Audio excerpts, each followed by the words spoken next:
Hey everybody, Critical Cracker here, just starting a live podcast. The state of YouTube.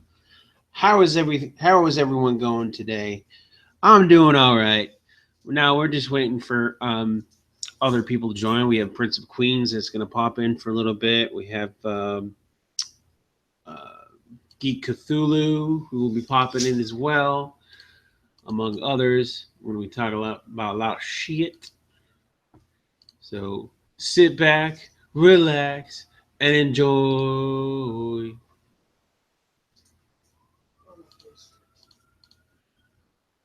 What the hell? So, ladies and gentlemen, boys and girls of all ages,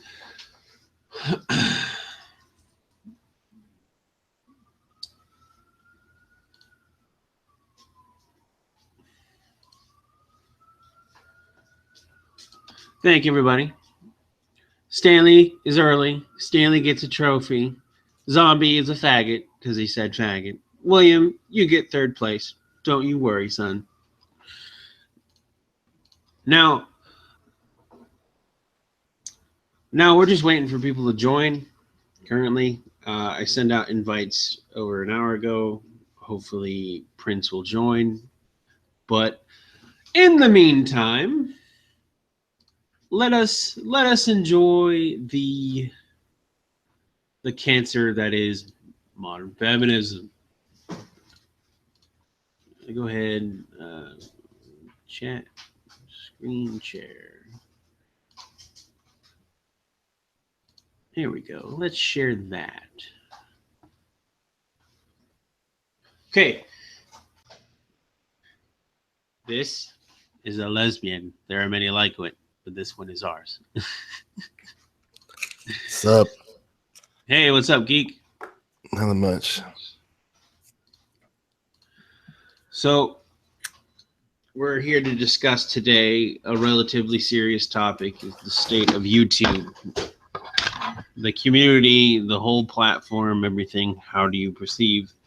Do you think the community is a positive influence and such and such? Wow.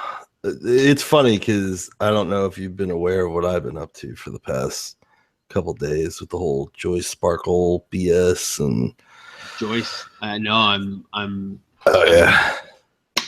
Well, I made a video because Joyce Sparkle BS. She was she made like it within probably 2 weeks about 70 plus videos about the Daddy 05 thing, and then she had made a video. I think it was on Friday. About how she's in connection with like Rose and Tim Conlon, her lawyer, and she's done and said some like pretty bombastic things. So I was like, oh, that shit could like go back onto fucking Rose. So I made a video, and then this whole ball started rolling, and now like YouTube is just like completely against Joy. But yeah, like to me, YouTube is like a playground of the immature. It just of the shit posters.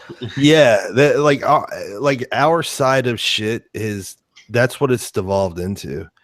Like no longer I feel like the message is important. It's just how they control and get a good laugh. It's not like the message isn't there anymore. Oh, yeah, I mean, Prince dealt with some shit similar to that, but once he gets on, he'll explain it better. I accidentally triggered a game to start, so hold on, I'm trying to get rid of it. Go away. Close window. Thank you. Yeah, I've kind of reeled myself in to not really like try to participate with people too much lately, just because I've seen a lot of like two-facedness in the community and people. I'm not that kind of person. Yeah, well, I just see like Game of Thrones, right? Who? Game of Thrones. Yeah, I love Game of Thrones. Yeah, basically YouTube is a bunch of little fingers running around. And, yeah, they're all like scheming and trying to scam and try to win favor to get power to move up in the YouTube social hierarchy. It's fucking retarded. Well, we all can't be buried.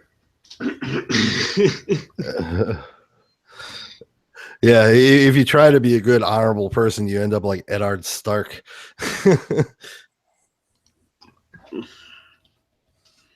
But yeah, I mean, I'm just in it for fun. I'm not. Oh, Prince is on. Hey, Prince. Hi, guys. Hey. But to finish my thought, I'm on YouTube just to get my ideas out. I'm doing this for fun. I'm not in it for the money. I'm not actually making any money off this, so I'm just in it. You sure you're not doing it for validation? Shut up, Paige. For attention? Hold on. Attention whore? Hold on. This is my girlfriend in the back of it. I'm sorry. Shut your black ass up, or I will give you the white privilege. Oh, shut up, you attention whore. I am. Anyway, what was I saying before I was rudely interrupted? You're just doing it to get your opinions and ideas out there, not Correct. for the money. Not for the money. But hey, Prince. Hey. Can you tell the chat the drama that you've been up? That you've been Oh God, I have to tell the story again. No, okay. Well, there, I have videos about what it is, and it's kind of a long story, and I can tell people if you want to hear. So hold on, let me just tweet out the live stream thing on this. I'm trying to find the thing here.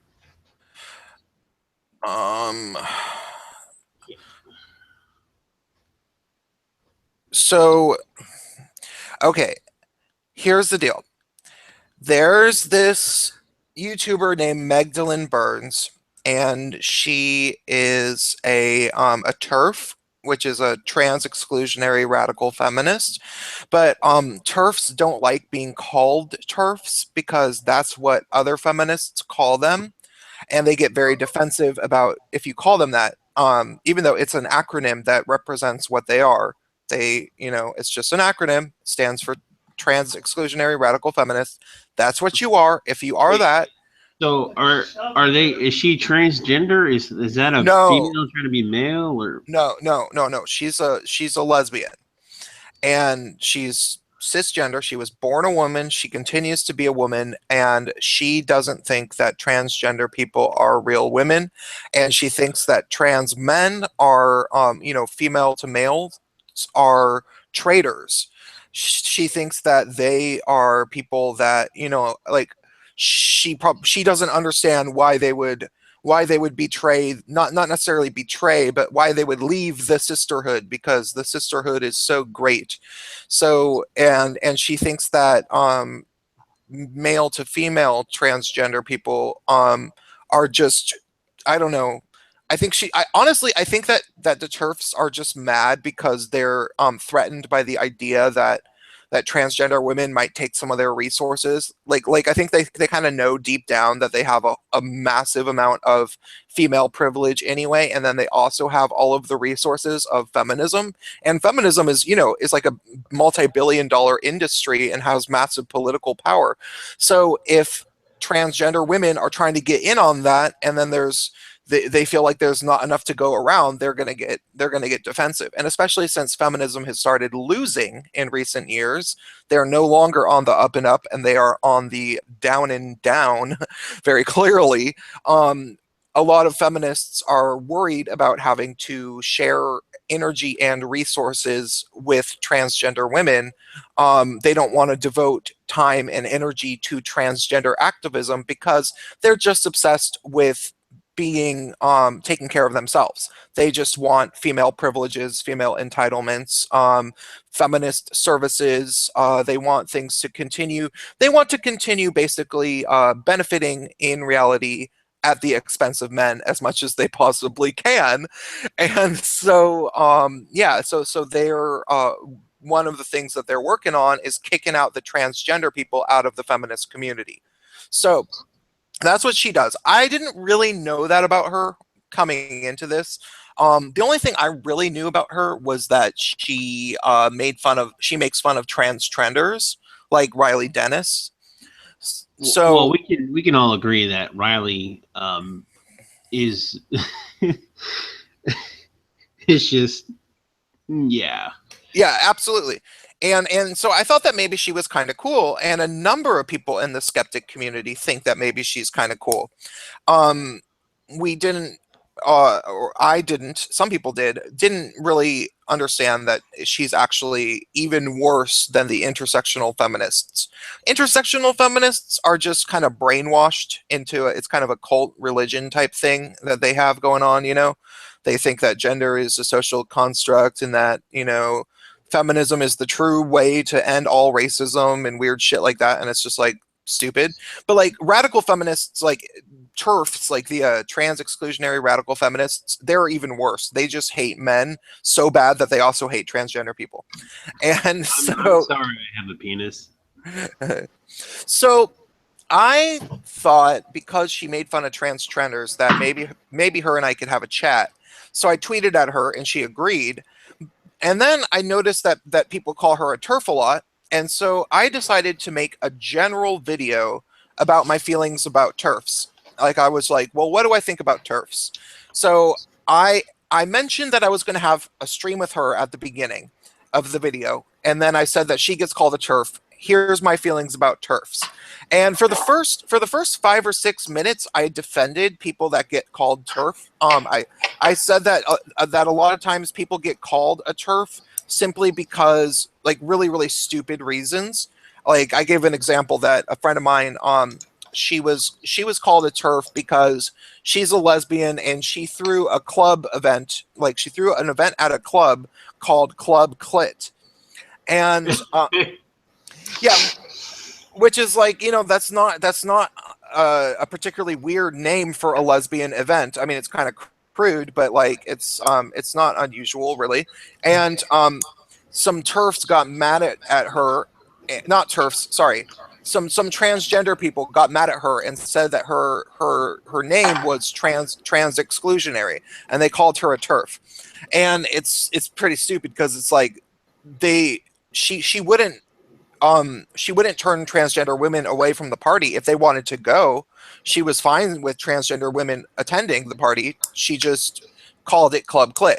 So I defended people like her for like 5 or 6 minutes in my video.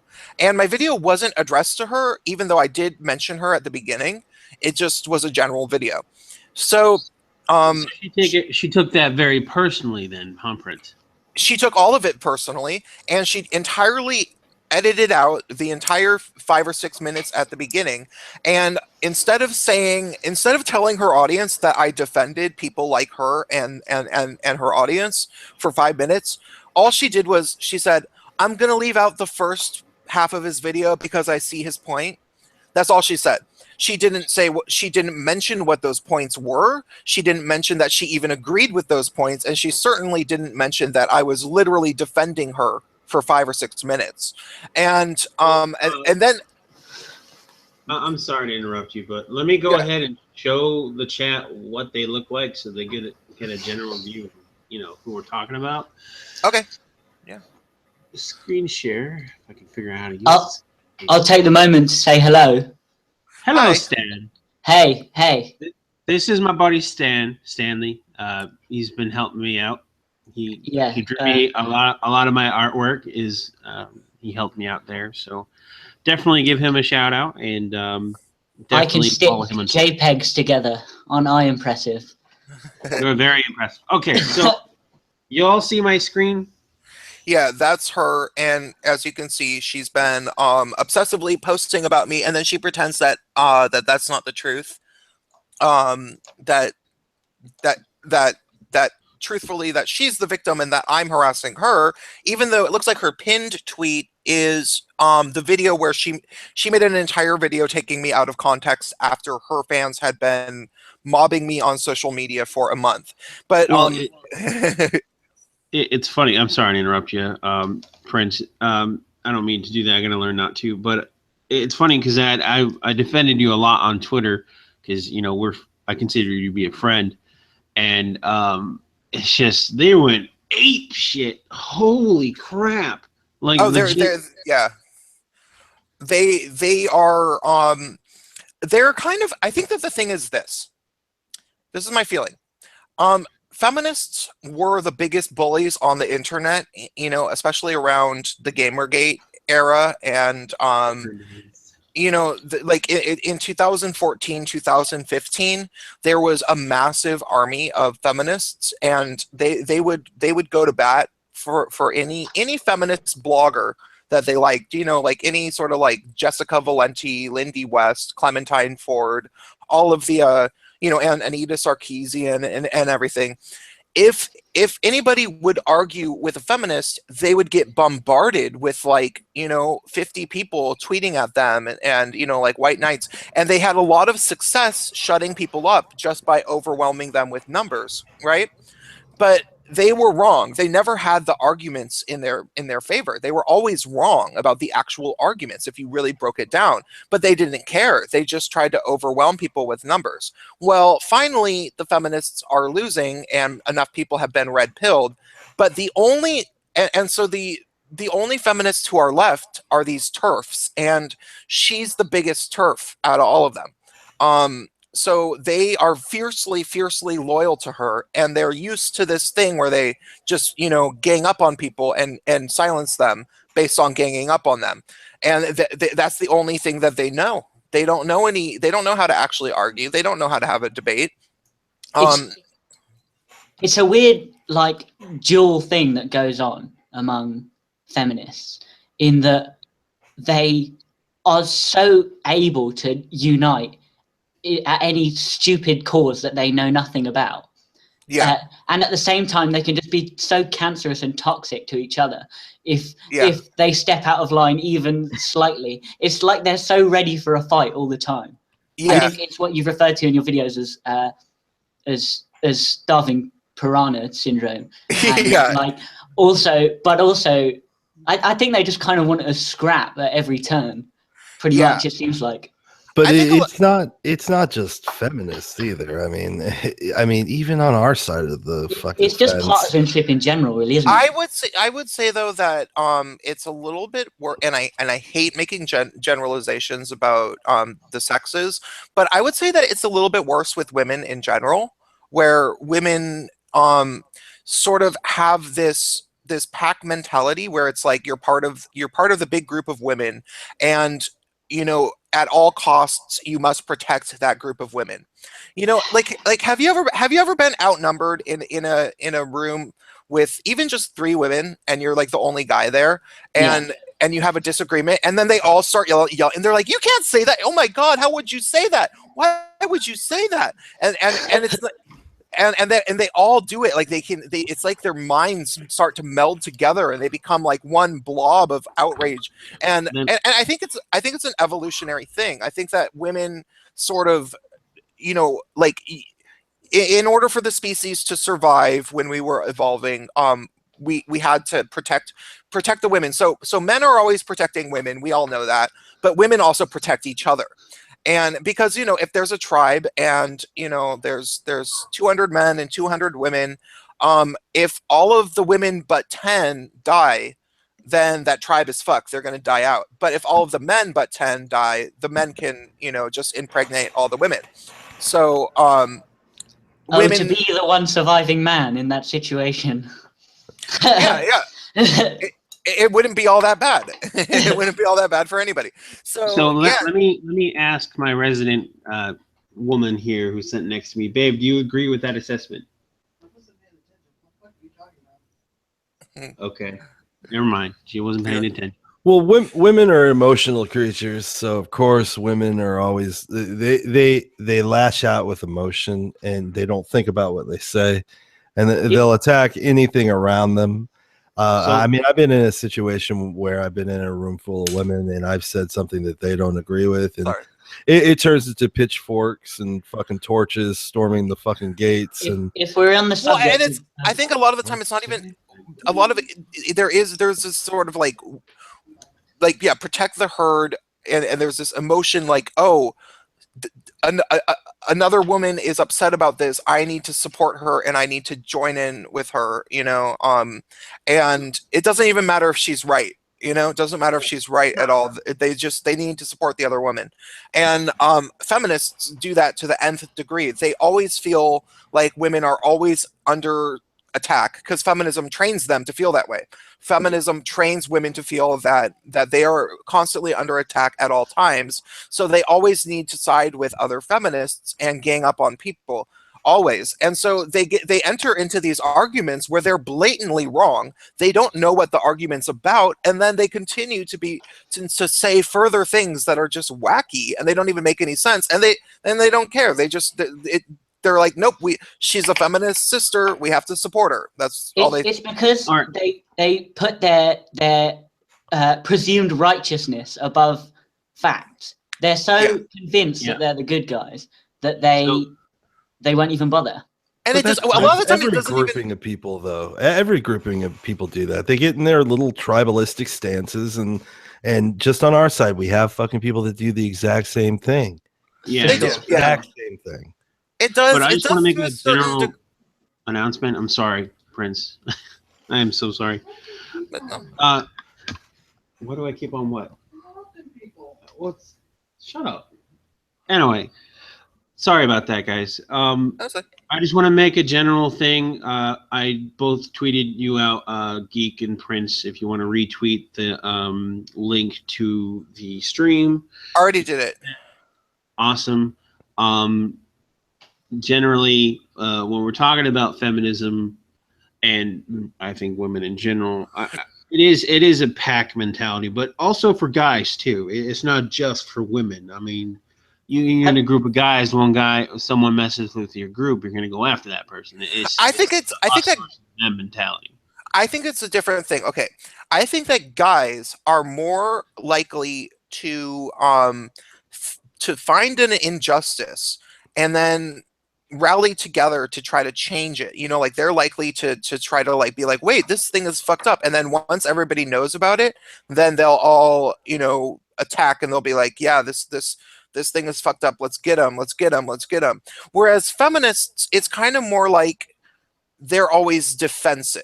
They're always, you know, like they'll write a really, really nasty article, which obviously, you know, would offend a whole bunch of people, like the kind of things Anita Sarkeesian would say, and then they'll just defend her relentlessly from all the attacks.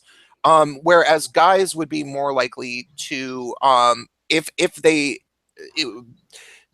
guys go on the offense, feminists stay on the defense, but there's like, they can be a similar irrationality, I guess is what I would say. Right. It's just the method of attack is different. That's the only difference is how they engage with it. But men and women both do it because, well, like especially here on YouTube or any type of social media, you've always got tribes that roam around, and if you attack somebody from that tribe, and if that tribe has a good amount of people or feels some sort of social dominance with their numbers, they'll always pounce and try to destroy whoever it is. And you know, the immaturity level of fucking YouTube is an all-time record fucking high. So be prepared to, if you disagree with somebody that has large numbers, they're gonna go after you hard, and they're gonna say some of the most ludicrous and hateful, mean shit, just to try to get you to react. And reacting to them is what they want. Usually, when I get met with somebody that has a differing opinion of me, I'll state what I want to state, and then if they don't like it and send all their people, I play along with them. And it just takes all the wind out of their fucking sails, and then eventually they just fade away. We're all dumb animals running a million-year-old meat computer trying to deal with all these grandiose concepts. The trick is to know the nature of the game and not be a dick about it. Really. Yeah, I think that one of the things that guys do, which is bad that I don't think women do so often, is that if you know, like 4chan, for example, picks a target, they are relentless, and even after they've utterly demolished the person, they will still kick the person when they're down.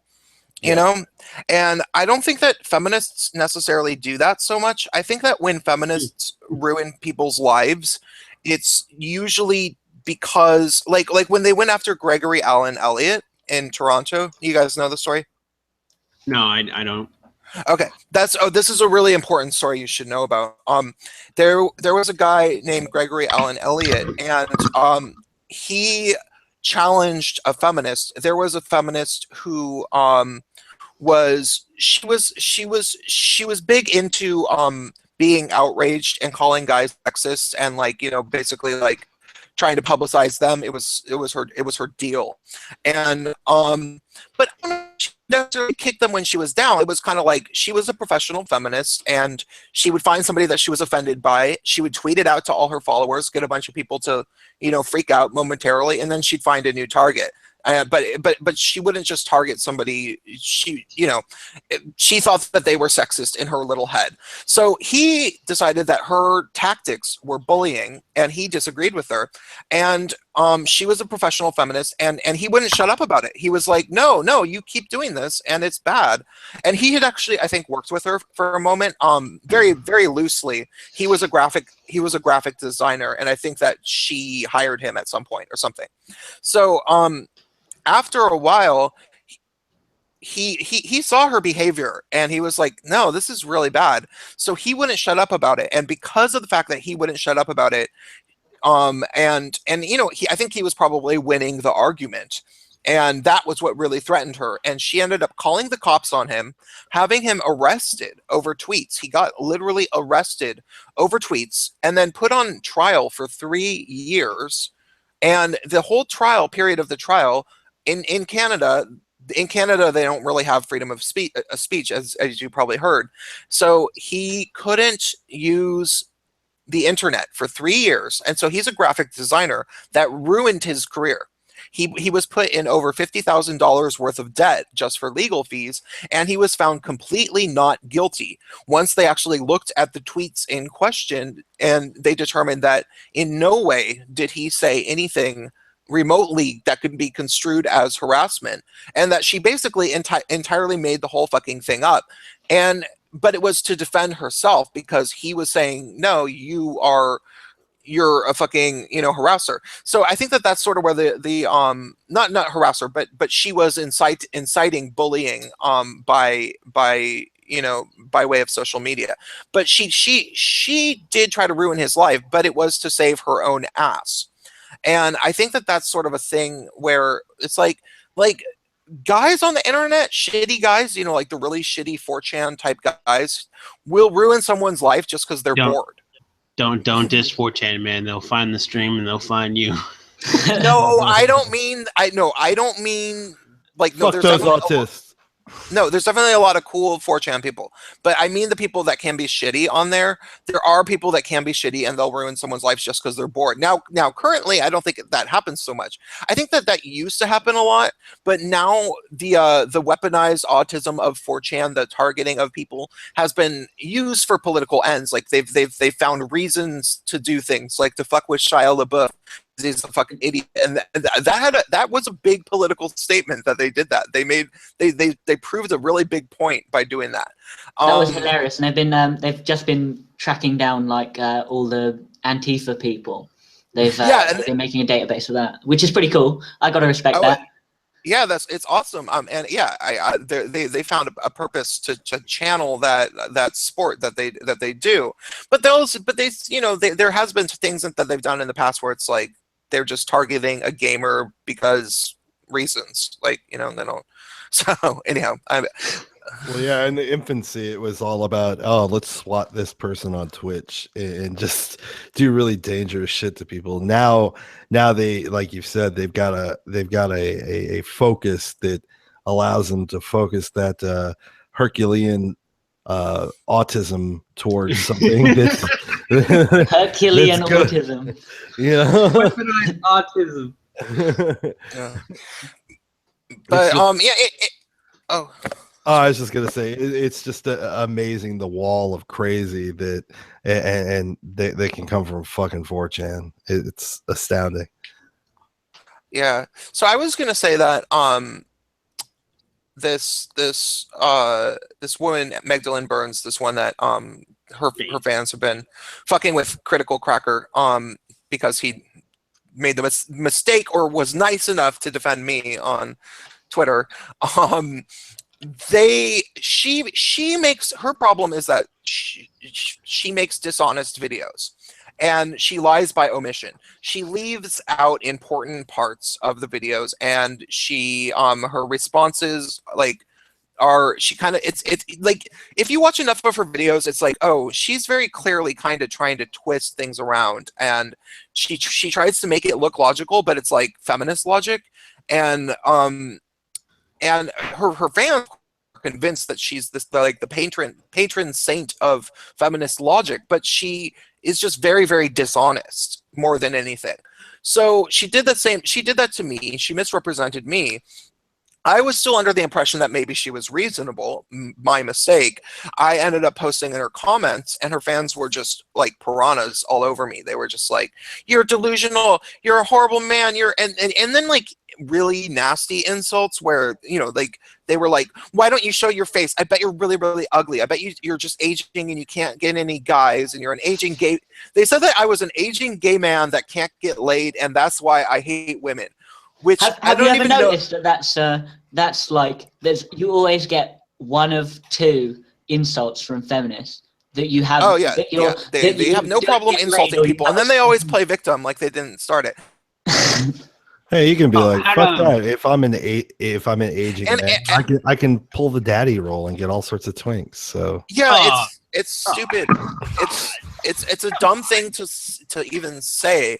So yeah, like that went on for a long time. It went on for like a month, and then finally I found out that I was about to tell her off. I was about to make a whole video being like, because at no point would she ever just admit that, like, okay, so the way that she dishonestly represented me was that I defended people like her fans for 5 or 6 minutes in my video, and she entirely left it out, and didn't even. Whoa, hello, Prince, you still there, buddy? No, the only selling point of this stream is dead. it's the feminists. It's all the feminists. Yo, man, you okay? They have destroyed us with their low orbit ion cannons. Yo, we lost the queen. Shameful, shameful. Yeah, but a lot of this, it really just comes from warfare. Oh, Prince, who's muting? I was seeing if I accidentally muted him. Hey, sorry, I was on bad Wi-Fi. Can you hear me now? Yeah, Yeah, man. yeah, Are we you can hear you. okay? Okay. We thought the feminazis got you, man. So I don't know if I got muted for the Wi-Fi it was weird, but okay, so she should have at least, you know, if I were making a video and somebody like let's say a feminist made an entire video about her feelings about MRAs, right? And I identify as an MRA because I am a men's rights advocate. Because, so, you know, it's an acronym and it applies to me. So if somebody made a whole video defending MRAs and I decided to make a response video, which I almost never do, if I agreed with everything in the first fucking entire half of the video, I would say, hey, you know, the first half of this video is really quite good. She made a lot of really good points defending MRAs, and I really actually appreciate that she was willing to admit that MRAs do good things, and that's actually pretty cool of her for a feminist. So yeah, I don't hate this person entirely, but I do disagree with a number of things in the later part of the video. So that's what I'm going to show. You know, that's the kind of thing I would say at the beginning of my video. I wouldn't just say I'm going to skip the first half because I see her point. I would not say that. That's irresponsible. That's not properly presenting. Not properly representing the video. If I were to make the response like that, do you see what I'm saying? Yeah, Prince. Here's a crazy idea, and I'm gonna run it by all y'all. Maybe we should try to get her on the stream. Oh, she won't come. No, she Yeah. doesn't. No, she. Okay, here's the thing. She pretends to be reasonable, but all she's interested in doing is dishonestly representing people, and continuing to encourage her fans to. She eggs on her fans for months and months and months. When I called her out about dishonestly I was trying to get her on a stream. She said she was going to do it. She's literally never gone on a single stream ever. Like she keeps saying she's going to do it. The people who followed her better than I do say that they do not think that she's interested in any sort of discussion. Like all feminists, she's interested in perpetuating the lie that is feminism.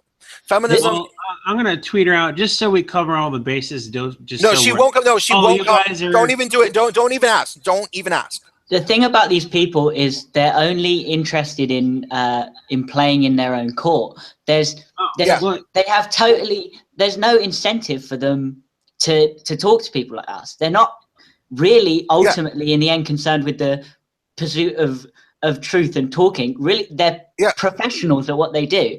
Yeah. What they're doing is making money off of affirming people's prior beliefs. Yeah, absolutely, my main absolutely. thing- And because and people like her, I'm pretty sure largely know that she's wrong. Like they're not interested in debating. Like she's not interested in debating me because she knows that she would lose. And I called her out on the dishonesty. You know, I made it very clear in a video. And I said exactly why I was mad at her, and then her fans were saying that they wanted to get me doxxed. They were like, yeah. I'm sorry, you guys, but you have to look at this, Prince. Zombie just made a meme and it's fucking hilarious. Okay, I'm sorry. Keeping with the important issues here, Cracker. Thank you very much for keeping us on track. We can look at memes of. It's on Twitter. It's my profile pic. You can probably click on my face on the stream thing and you'll see it. Dear Lord, Cracker. Dear Lord. We were having a legitimately interesting conversation. Wait, where is it though? Where is it? Hit my profile on the Google Hangouts thing, the little thing. Hit my face, and it's up right now. Hold on. Oh, there. What the fuck is that? What does it say? It says, "Here comes a turd, you lying turf." Zombie's a master means. I'm sorry, guys. Have a general. Back to the awesome conversation we're having. So, I said very clearly why I was mad at her. That she took me out of context, and then she refused to even admit it, and that her fans mobbed me on social media for like a month, and you know it was really rude. And if at any point she just told them, "Hey guys, sorry, maybe you shouldn't attack this guy relentlessly. He did defend us for 5 or 6 minutes." You know, if at any point she said that, I would let it go, and I would ignore her fans even if they did continue to attack me because she did her best, you know.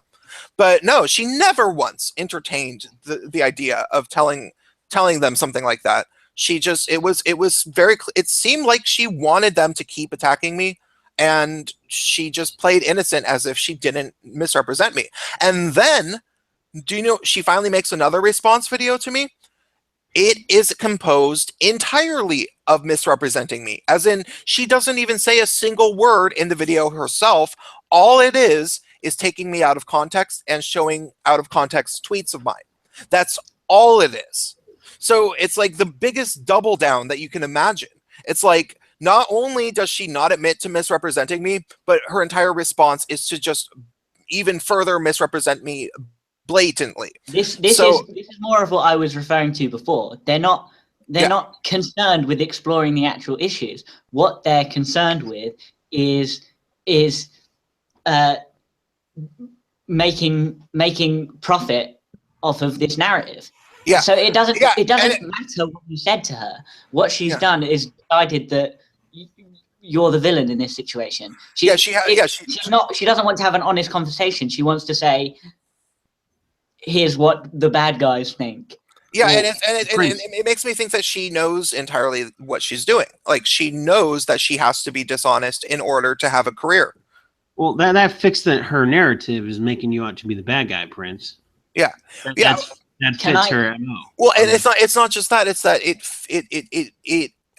it protects her because, you know, like, she's a dishonest person, and, you know, it turns out that the vast majority of people who got mad at her, because of the fact that she's a TERF, the people who got mad at her prior were transgender people.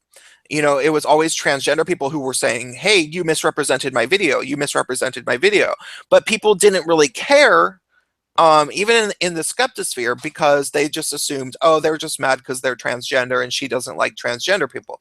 But really, people are mad because she misrepresents them. And so she finally did it to me, and with me, she can't just say, oh, he's just mad because he's transgender, because I'm not. So it's a lot, it puts her, I'm in a much better position to expose her as a liar. And so she needs to really, really put on the juice and try to, like, smear me, because, and that she thinks that she's going to get away with it. But I'm like, nope, sorry, no, I'm going to tell everybody about what you're doing, because, like, no, this is not a fight you can't win. You're not in the right here. And I have a few thousand less subscribers than her. She has almost 1,200, and I have almost, 10,000. But sorry, not 1,200. She has almost 12,000, and I have almost 10,000. But I know that I'm right, and I know that the skeptic community trusts me a lot more than they trust her. As far as I know, everybody in the skeptic community likes me pretty well. They might not, agree with me about everything. They might think I have an annoying voice, but ultimately everybody knows that I'm an honest person and that I'm a relatively good guy. Right, Prince. I don't agree with you on everything with, like, transgenders and all that jazz, and but I still consider you a friend. And that's the thing. Well, when was it where you can have different opinions and still get along, but people are like, no, fuck that. You know what I mean? I think it became. I will say, like, even between me and you, Cracker, like, I disagree with you almost on everything. I have very different political opinions to you. When I wrote the script for the demonization of Trump video, that was difficult for me because I'm very much anti-Trump. I'm quite far left, but what I know when I'm talking to you is I know you're interested in that conversation. I know what you're doing with your channel is pursuing truth, even if you come to different conclusions than I do. I can respect that. Having a joke along the way never hurt nobody. You know what I mean? It's the point where we may have differing opinions, but at the end of the day, we'll still sit down and enjoy dinner. You know what I mean? It's the breaking of bread. It's just being common, decent human beings. But people like, oh, that guy has an avatar. He's not a person. You know what I mean? You see what I'm trying to get at? Is they focus all their rage on the avatar, and they're not realizing that there's people behind that. You know what I mean? I think that the disagreement, the way that it became impossible to disagree with people, I think it had to do with social media existing and because social media really only grew at the end of last decade and through now. Like, over the past 8 years or so, something like 80% of people who are on social media now only got on over the past 8 years or so. So everybody, it was a drastic shift, because everybody in their living room could talk to people all over the world all of a sudden. And the politicians realized that they better try to control people. And so they made a lot of propaganda trying to, like, a lot of blogs, and, like, man, if you like read the feminist blogs, they're just like, everybody who supports Trump is a racist and you need to unfriend them all and block them and blah, blah, blah. Well, that wasn't accidental. the politicians were making sure that that happened, and they were trying to divide people to stop people from having conversations, because they knew that if people had conversations, then they would realize that, you know, that people in different states aren't necessarily all that different than they are, and then maybe they could find common ground. But they don't want us to find common ground. The main reason why I voted for Trump is because he was a lesser of two evils. Okay, we had Hillary Clinton, who was in the pocket of Saudi Arabia, who what was it, Goldman Sachs, and all these big corporate entities. And you know, she says, "Oh, I'm a feminist," yet Saudi Arabia is one of the worst places for women. You know what I mean? It boggles the mind of the hypocrisy of these people. And I'm like, okay, if she gets in, things are going to get a lot worse. Yeah. Well, months go by. Now Trump's president. Is he doing a decent job? You know, let's I don't even care if he's doing that great of a job or not. At least we can criticize him. True. Yeah. Well, back to the internet thing. Unless you're Stephen Colbert. Whether what the internet has done is given people a huge diversity of media sources, and people are not prepared to look at stuff that is going to make their brain ache a little bit. So whether you're on the right and you stumble upon InfoWars, or whether you're on the left and you stumble upon everyday feminism, what you've done is, rather than being connected to all sorts of different people on the internet, is you've been made more extreme, just because that's what you gravitate towards, because it's just easier. I think that happens a lot. Yeah, no, that definitely happens a lot. But and they knew that was likely going to happen a lot, and they very deliberately facilitated it. They tried very specifically to create echo chambers of. They realized that once people had the internet, people would check many different news sources, and so then they tried to create multiple different news sources, which were basically all saying the same thing, and then encourage people to isolate themselves around people who is this in this scenario? Who's they in this scenario? The multinational corporations and the corporate politicians, and there's actually a specific company called Media Matters, which is has about, I think, 50 people working for them, and they're basically like a very big think tank that creates narratives. So they sort of like created a mainstream Democratic Party narrative and a mainstream Republican narrative. So they kind of have their chips, you know,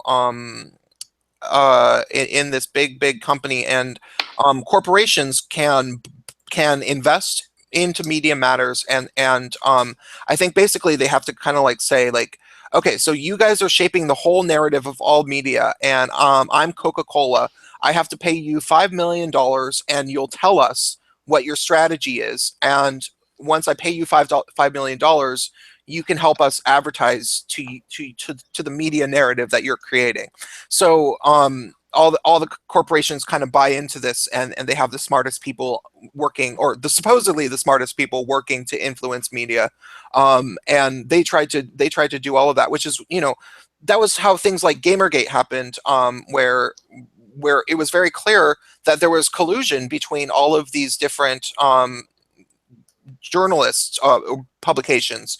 They all were able to come out with the "Gamers Are Dead" article, you know, on the same day, and it's like, wait, how did they do that? Well, there's a reason why, and but do you blame that on think tanks like Media Matters? I mean, didn't they uncover like huge group chats? I'm finding it difficult to take your word on this stuff. I mean, I have it's not stuff, but it sounds kind of spooky, it's not, and it's unifying. Whenever I hear a theory that encompasses like a huge amount of stuff, I'm always skeptical of it, because I wouldn't. Okay, here's the thing. I wouldn't say that it's entire. Like, okay, this company does exist. I would Yeah, not. of Say, course. I would not say that it controls absolutely everything, but it definitely sets the trends for a lot of things, and then there's sort of like a trickle down effect. The people who work for this company, they are more likely to uh, do business with companies that have CEOs that are well aware of this kind of collusion process and how it works. I totally agree that there's huge collusion between Yeah. business, media, and government, but I don't know. Maybe I'm just not ready to take the plunge into unifying it into all one theory. I think it's more of a soup of influencing forces than some sort of unified and That's considered absolutely campaign. That's absolutely true. That's absolutely true. And one of the things that, but okay, you have to understand that political climates and media, they go hand in hand. But politics is influenced by culture, but culture is always influenced by politics. So if the politicians realize if there's something organic happening in the populace, then the politicians will realize and capitalize upon it, and they'll use it to sort of shift things, and they'll use it to try to influence the media narrative. However, the media narrative always changes culture at the same time. So like right now so it's a reciprocal kind of thing. Right now we're going through a gigantic change in the United States and all of the Western world because culture was able to beat the media narrative this time. Culture was able to fucking 4chan and YouTube, and basically 4chan and YouTube together was able to fucking defeat Hillary Clinton, which was amazing. And now the politicians are trying to adapt to that. And they are, like things are already starting to change. Donald Trump seems to be rather compromised by corporate interests in various ways. So yeah, but there is companies that are trying to shape the entire corporate attached media to a cohesive narrative, and they're doing their best to do that, to influence the masses. They're bound to mess up, and there's bound to be dissidents that are like somewhat associated with them. Like I'm sure that everyday feminism, for example, which is like the worst of the worst. It's the most horrible. The internet. Yeah, it's and everybody who that whole company is just designed to spread propaganda and to make it look like feminism is the best religion, blah blah blah. It's the only way to fight for equality is through feminism. But I'm sure that there's at least a few people who actually, I know for a fact, I knew an editor at Everyday Feminism, and she was a Sanders supporter, and she couldn't say so publicly because he wasn't the head feminist. And so even within the ranks of these things, there's people who are dissidents. So, like you talk about, is this collusion all related? Well, no, not exactly. Cause they people will set up their own message boards and collude and blah, blah, blah, blah, blah. Yeah, they definitely do shit like that. But there is a sort of a higher power, and you can always kind of follow the money. The money might go to weird places. Things might get, but it's not like somebody is just orchestrating all of it. But hey, if they could, they'd do it. It's just you can't really do it. I think the entire issue we have here is where we put the line on the scale. I don't know. I can't linguistically say where I've put it and where you've put it. I think you've put it closer to spooky conspiracy theory stuff than maybe I have, but it's impossible to say. So well, I probably have.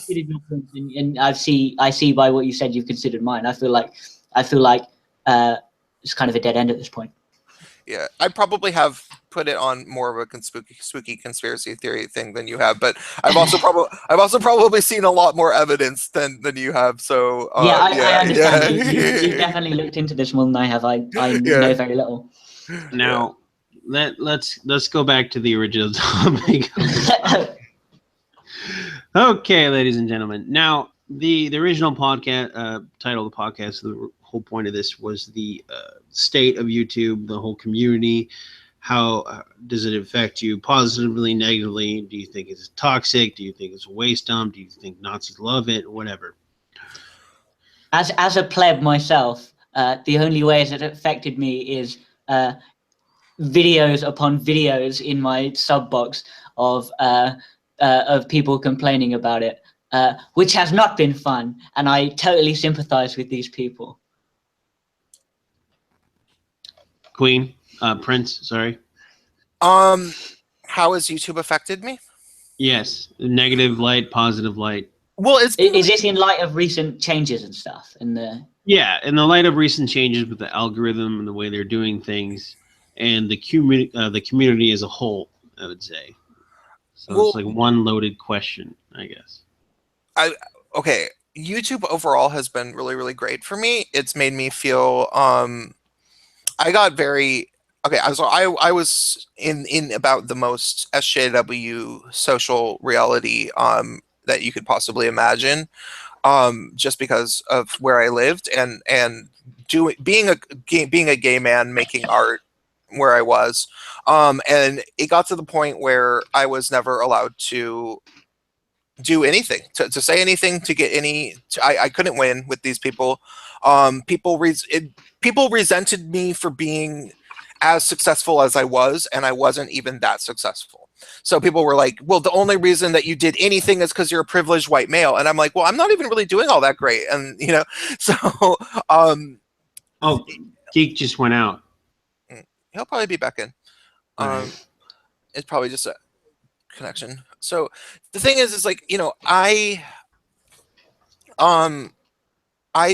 ended up in this thing where it was like I was trapped, and then everybody around me just started to seem really, really miserable, and nobody ever made any good points. It was like everybody was scared to talk to each other about anything, and if you ever said something true, people would be like, well, that's coming from a position of privilege that you would even say that, So yeah, it was really isolating, and I went through like a really shitty, because I just didn't like anybody. Like I didn't like most of my supposed friends, and I would go out and just be around people I didn't like, I didn't think were smart. I was always wasted for a really, really long time, and I went through a period where I wouldn't share my opinions on anything on the internet. I never turned into an SJW. Like I never said things that I didn't believe, because I have a very strong will, and I have a very strong sense of like what is right and what is wrong, that came from certain experiences when I was a teenager that I don't like to talk about anymore. But like when I found YouTube, I realized that it was an outlet where people were like actually talking about things that mattered and that made sense. And then also, I'm a scriptwriter. I actually went to school and majored in script writing, and when I finally started making YouTube videos, I found that, I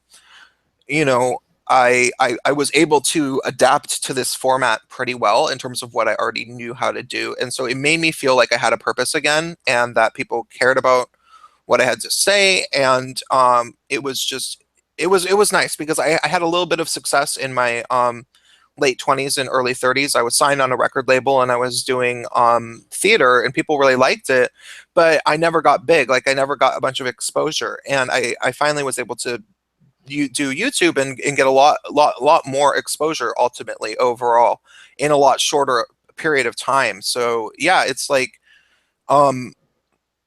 there's something about being, feel like people care, about shit. Now, it definitely got really discouraging when the algorithm changed and my channel wasn't growing, because there was a period where I was growing like 100 subscribers a day for probably over a month, and that was pretty sweet, and now it's more like around 20, and though I've been growing pretty quick the last couple weeks, but yeah, I don't know. I think that things are coming back. I think that there was just a lot of pressure. I think that the dying fucking Democratic Party did everything they, and their backers, people like Soros, did everything they could to try to like silence alternative media and conservatives, and you know, they even were like funding Antifa and some shit, like they were gonna fucking start a civil war. And I think that honestly, they did everything they could and they shot their wad, and now they're spent. And advertisers are starting to advertise again. If you notice, you're seeing more advertisements than you were a few weeks ago. The paradigm is totally shifted, and this sort of grassroots stuff on YouTube and other platforms, I think, has been instrumental in that. And whatever side you fall on, you have to admit the great sort of countercultural achievement that has happened on platforms like YouTube with the skeptic community. Yeah. Yeah, so and the advertisers are coming back, and I think everything's going to be cool. But you know, it's weird. Like, what's going to happen is that mainstream culture is going to shift towards, you know, skepticism and anti-SJW type stuff, and people are going to get way more politically incorrect and make offensive jokes all the time. And like, even Lacey Green just released a video today that was talking about, you know, like, oh yeah, the red pill. Yeah.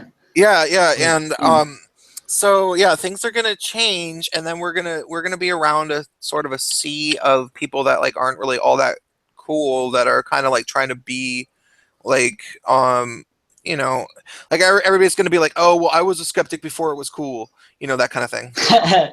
If I were to springboard off about, I am just a pleb. I don't make content on YouTube. I don't intend to. But if I were to springboard off and talk about my experience with the skeptic community and that sort of thing, I grew up in like a very shitty council estate in the south of England, where I thought I knew where I was. I thought I knew about the world, and then I moved to like the most progressive city in the UK, I think you could call it. What's that city? Brighton is its name. Okay. It's it was totally ridiculous. Suddenly, all my friends were like openly communist, and having all these weird identities that I hadn't even heard of, and I was in with that crowd for some reason. I think I had a similar experience to you, and I just had no way to reconcile the things that I had been taught and the things that I'd grown up with. And finding this community, some people who spoke like me and thought like me, was helpful in allowing me to add all this extra information to my worldview, because previously I hadn't even had the stimulus. So when it did come, I had no way to reconcile it. That's really cool, Stan. That's kind of how my growing up thing was. I'll talk about that, and then I'll talk about my experience on YouTube. I grew up as a Roman Catholic, so pretty much anything that feels good is bad. Okay. And sorry, I had a text. Ignore it. And I was raised in a very conservative household, but I was raised by my grandparents. My parents were liberal, and so were my uncles and aunts. They were like only the staunch liberals in, you know, the north where I lived in New England. And so I'm very open to certain ideas and stuff, as long as, you know, it doesn't infringe on someone else's, you know, rights. You know what I mean? Yeah. So my experience here on YouTube was pretty good. I mean, I have some really negative feedback. I also have some great feedbacks, and people like the Prince of Queens, Irate Bear, the White YouTuber, Gemini, they're all very welcoming. They're all up to new ideas and stuff.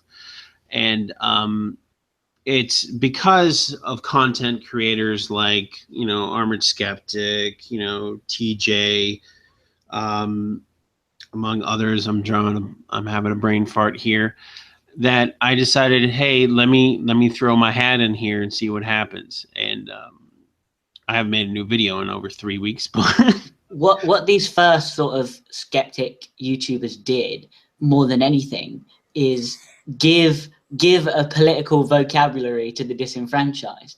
What they said to people who were struggling to reconcile with a political landscape and a logical landscape, they gave them the tools. And look, you see how you Cracker, you've been criticized for it, for accepting like tropes of the skeptic community. But yeah, really, what you've been gifted with the Critical Cracker is a vessel in which to let out your opinions, which were once kind of thrown aside and were hard to express. right. When And you also, can- I will pay any British man to say my name repeatedly because that shit is awesome. Because like, my girlfriend had this idea. Well, you should totally act black while you're the Critical Cracker to be hilarious. I'm like, no, terrible idea. But sometimes you'll hear in the background. But so my general thing about YouTube is I've been growing steadily. 5 subs here, 1 sub there. Currently at 170 subs, and that's great. And I would never thought that this would take off as much as it did. It's just I work 7 days a week. And, Oh, wow. Yeah, this is my first day off in like 4 months. Oh, wow.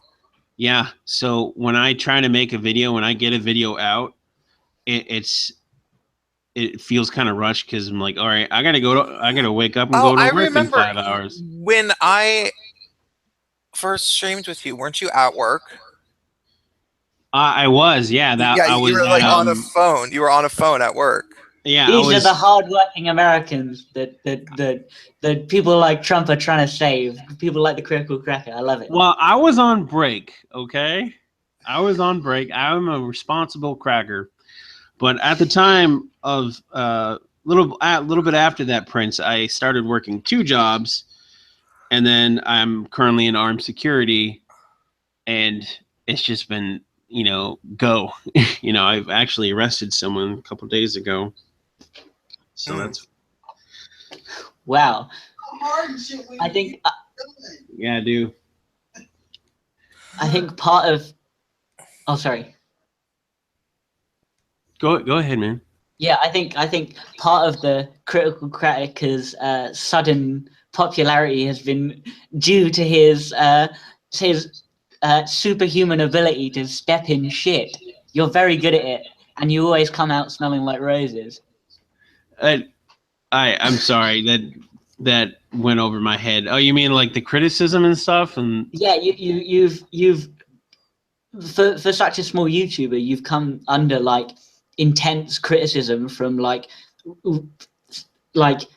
far too high up people, and you've come out at the end well, I think. Well, if any all in the chat are from New England, we're a very sarcastic group of people with a good sense of humor. And generally, when I receive that criticism and it's not constructive, it's just insulting, my avatar and not my ideals. If you don't criticize what I'm saying and have a counterpoint, I'm not going to take you seriously. That avatar is my greatest achievement. It really is. It's very dapper. I don't mean to digress from the important topics, but you can't just say that you've arrested someone and then not tell us the story of that. Oh, I'll tell you the story. So was it yesterday? No, it was the day before yesterday.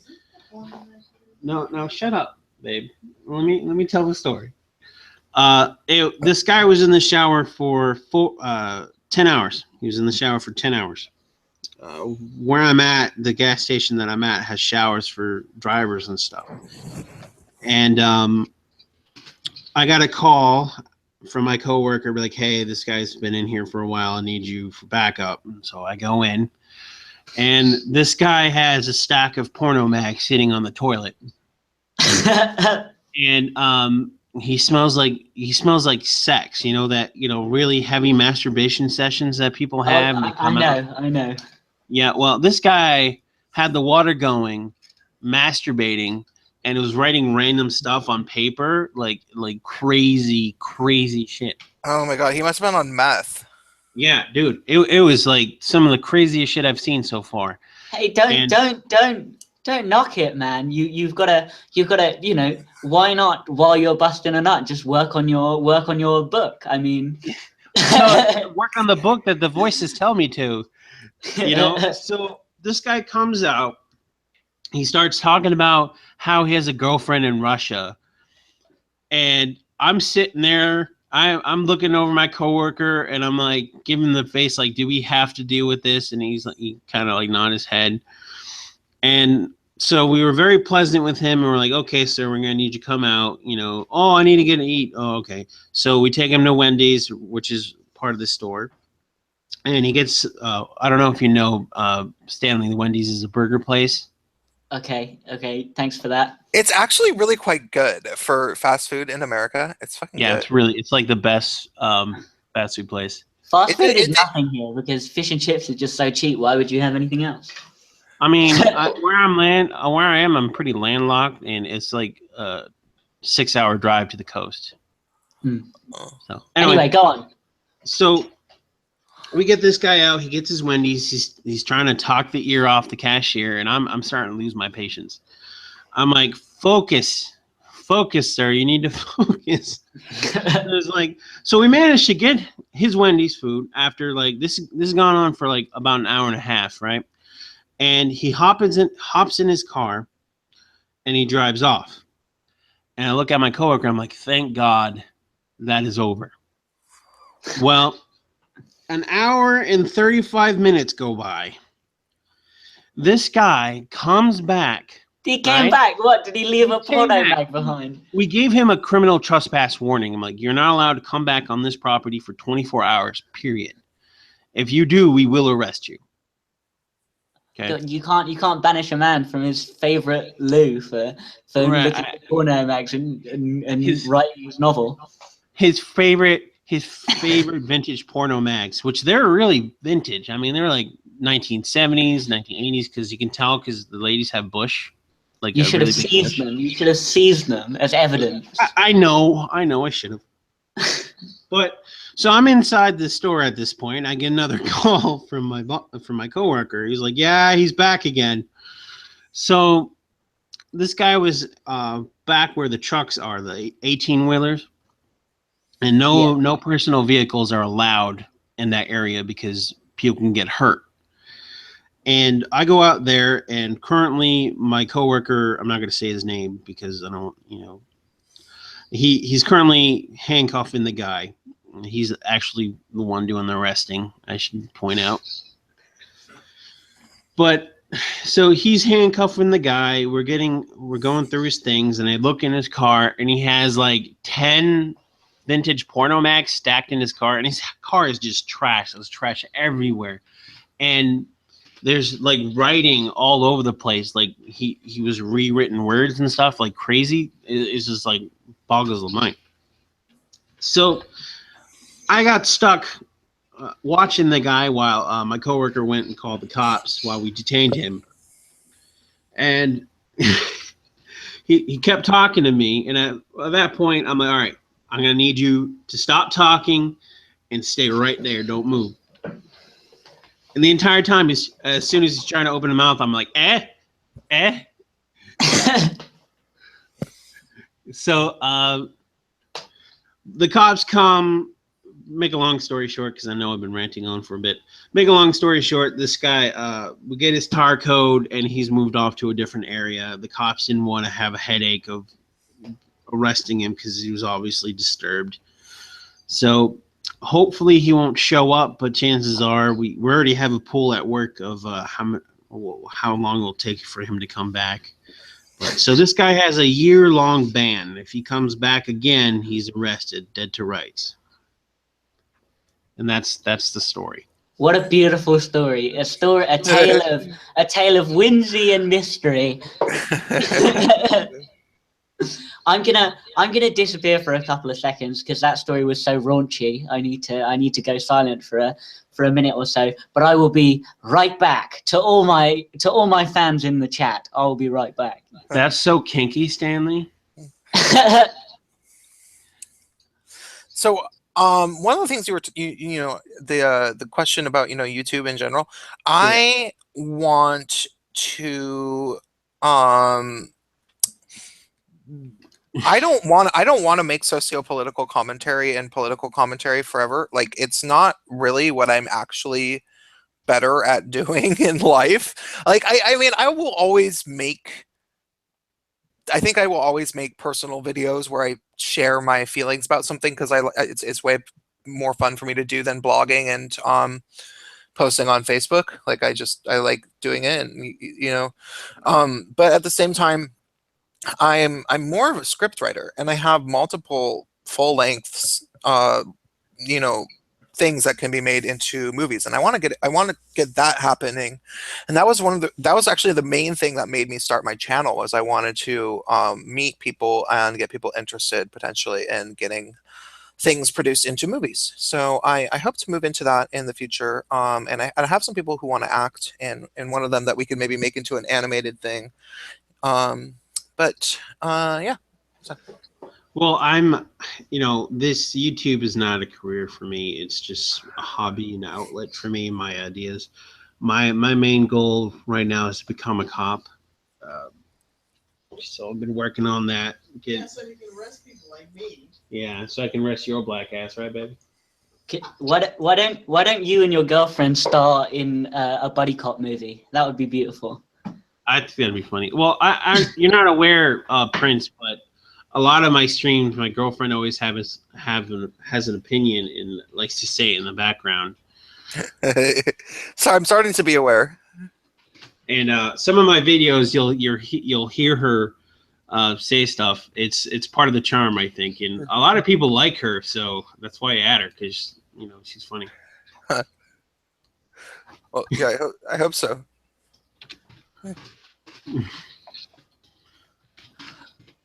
So back to the general drama of YouTube. Honestly, I don't think it's a good thing, for a long term, because if we want to be critical about certain things, we have to come with a clear head. We don't need to insult people personally, just their ideals. You know what I mean? Mm-hmm. Yeah, absolutely. For real, man. Yeah, there's an art to arguing with SJWs and feminists, and there's certain things that will set them off, and it'll make them think that they were right the whole time, and then there's certain things that are, like if they call you bruh as an insult, like they're like, you're obviously not listening, bruh. Then wait, that's an insult? That's not an insult. What are they? It is from a fucking feminist, because they think that guys who call each other bro are the scummiest thing in the world. So when they call you that, like they might as well be calling you. It's like their version of calling you a cunt, basically. Like it's the worst thing that they can say to you. For them, masculinity has a negative connotation. Well, no, because they think that they're so clever. Because if they say that to a guy, they think that that ideally it's the type of guy that probably says bro to each other. So they think that they're clever. Like, he won't even know I'm insulting them. But all my sisters, but all my sisters will know. So, but what you say back to them is you say, I'm not your bro, little missy. I'm sorry, Prince, but that's kind of gay. What you? No, but it's fucking funny to call them little missy, because it makes them so mad. They get so mad. But returning shit tier trolling with good trolling. That is the true meaning of Christmas. See, what they expect you to call them is a cunt. If you call them a cunt, then they win in their head, because, oh yeah, see, he's a misogynist. But like, if you call them little missy after they called you bro, it's obviously condescending and kind of sexist, but it's not, it's not actually really that bad. So like it makes them explode because they're like, I can't prove that he's horribly evil, but I know it, and you know. So. Yeah. I don't know, is Zombie still watching? I think he's still making memes. He made a new meme if you want me to tag you in. Oh yeah, what's that? Hold on, let me notifications. Here it is. I'll go ahead and tag you. It's Meme digression. Meme digression on the Cracker Box is what we do. Everybody. Take a break, everyone. Meme break. But yeah, I try to get Gemini and White YouTuber on here because they're cool. They're very gay for each other though. Like there's some very high sexual tension between those two. Yeah. Where's the meme? I can't see it. Oh, all right. You want me to screen share it then? Sorry. Yeah. It's fine. Watch it. You might see my shemale porn. I'm sorry. Roman Lives suggests calling them kitten. I think that's a quality one. That's perfect. That's pretty funny. On the screen. That's pretty good, actually. Zombie's really good. He's my main meme guy. I go to him for the memes. They're really dank. Where is my tag? I want to see it. Oh, there we go. I am going to totally retweet that. Yeah, Somebody made this. I made the brain cancer tweet. Sorry. Apparently, that chick you were talking about has a brain tumor. She does. That's what she said. I heard through the grapevine though that it's benign and that she doesn't actually need to get treated. But like, I don't know, she does act like she's mentally defective and like no, that's a dodgy thing to say, man. Well, she doesn't like well no but okay, but here's the thing. She is engaged in endless drama on the internet. She will not fucking let it go, and she will not like even entertain the idea that she might be wrong. So what is more shitty to do? To tell her, hey, you know, if you have like a serious health problem, maybe it's not healthy to be engaged in constant drama on the internet. Like maybe you should take a break. You know, like that's what I would tell somebody in my family. Yeah. Like I'm not saying you're wrong. I'll introduce you to the British colloquialism, cheeky. I think you're being cheeky. I'm in full support of cheekiness, but it sounds a little dodgy coming out. But I'm in full support of it. Yeah, but you know, it's maybe the feminism actually gave her the brain tumor. Just saying. Yeah. Well, that's what she I think she said in her video. What you don't know is feminism is a brain tumor. Yeah, I think that, yeah. Just a troll at this point.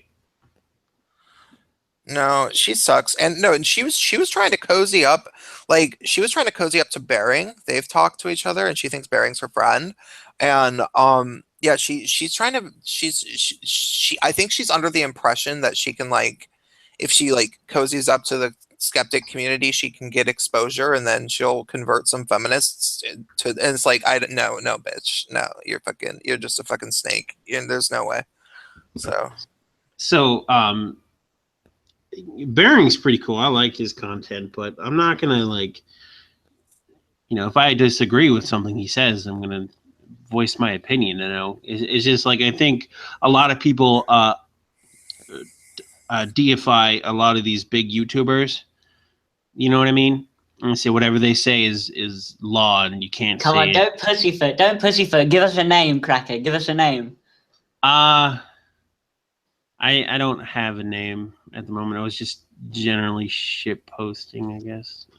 Okay. Like for instance, Armored Skeptic. All right, I don't like a lot of the stuff he says. He makes good points a lot of the time, but I think at this point, his newer content, he just likes the sound of his own fucking voice.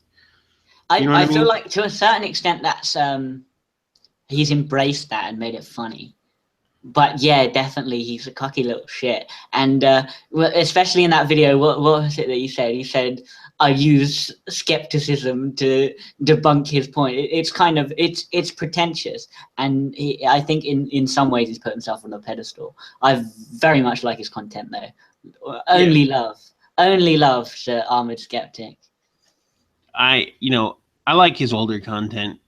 This whole the skeptic meme from the far left is kind of like, come on. Yeah. That's like our meme for them. I mean, on the far right. Well, I'm kind of like slap dab in the middle politically, but the meme for them is an angry, overweight, dye-haired dyke yelling about the patriarchy. Yeah. Prince, where'd you go, man? I see Prince is muted at the bottom, but I see two princes. We're spoiled for princes. One of which is Can you hear me? Yeah, I can hear you. Okay, I don't know why there's the other one. That's weird. I fell out for a second. I didn't do it on purpose. I don't know what happened. So okay. You're the only selling point of this stream. You have to stick around. All right, so I'm gonna go ahead and invite Callie into the thing because she's one of the first. Oh, also, Roman's is watching. Do you know him? No, do you want me to send him an invite? Yeah, I think he's watching still. I can send it to him. He's a pretty nice guy. Yeah, go ahead and send it. We need to keep this thing going. I have the day off. I don't got to do shit. Is he a big guy? I was talking about him like he was some pleb. I didn't use the correct flattery and fanfare. No, I think he has maybe a few hundred. I think I was on his like 200 subscriber stream maybe 3 weeks ago or so. So yeah, he's not like, I wouldn't say so. I'm trying to look for you, Callie.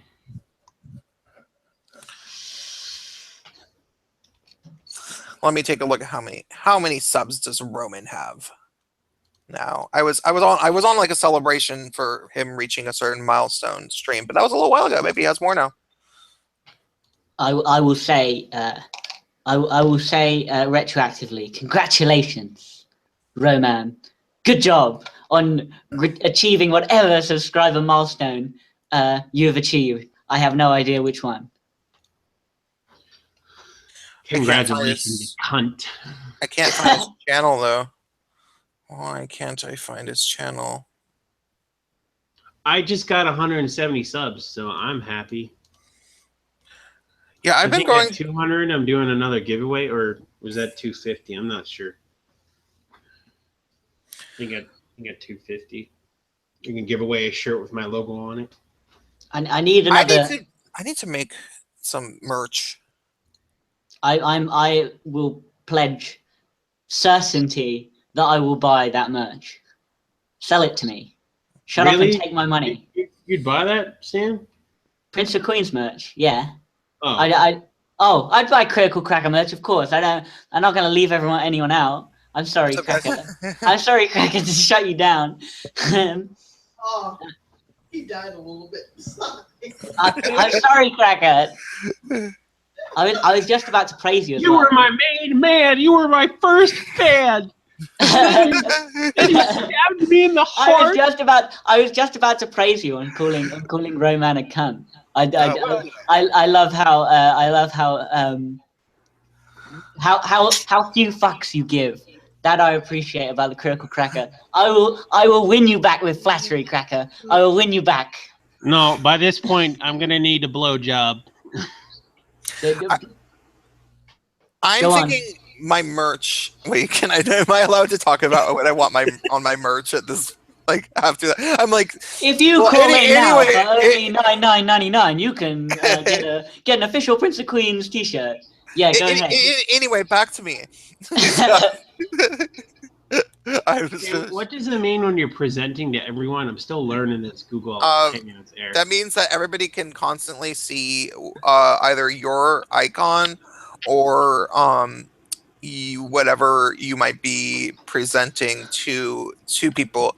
So like if you start presenting, if you're screen sharing something, it normally only shows when you're actually talking, kind of like it shows with your avatar. But if you present someone to everyone, then they're all that you always see what you would see on their thumbnail. So Two people have joined now. Let's say hello to them before flogging your merch. Hello. It's Kelly. Show me your Hi. teeth. hi. Hi, Kelly. Hi. Ooh. How's everyone going? Great. Pretty good. Great. Now, if we can get Optimus Prime, Optimus Prime. Optimus Christ. Optimus in here, I'd appreciate it. I can. I'll send him the invite. Go get Oh, him. This is the dream team. this is the dream team, everybody. We're gonna change YouTube for better, make YouTube great again. We're gonna build that wall so the Onision can't climb it. I'm more of the Dream On team. The Expendables 308, featuring Prince of Queens, Critical Cracker, Roman, and Optimus Christ, and two random fans. We're gonna build a wall, and we're gonna have Onision pay for it. Hey, Stanley, are you on Twitter? Yeah, I am on Twitter. Are you gonna follow me? Could you follow me tweet on Twitter? Yeah, sure. Yeah, why not? Okay. Yeah, I It's- lose a lot of followers because I post a lot of porn. Like, I still a lot of it's follow straight, you. a lot of it's gay. Sometimes it's just fucking weird. I'm not It's a gonna say trap. I will that's, say that's why I follow you, but Oh, Optimus Christ can't come because he's at work. yeah. I will say, as I'm sharing my Twitter, my Twitter handle is very similar to Cracker's. That was complete coincidence. I'm sorry about Liar. that. Are you following the chat, Prince? I'll put it in there for you if you like. I can do that. Or I can just tag I'll you put in it in the if you chat. like. I'll find you on my thing, and then. Well, I've already got it. I've got it typed into the bar, but I can send it to you in whatever form you would like, Prince. It's up to you. On a silver platter, if you would like. The best way would be if you tweeted at me. And Okay, I want mine okay. in macaroni art. Okay, I'll get onto that. I'll get onto that. Tell me why.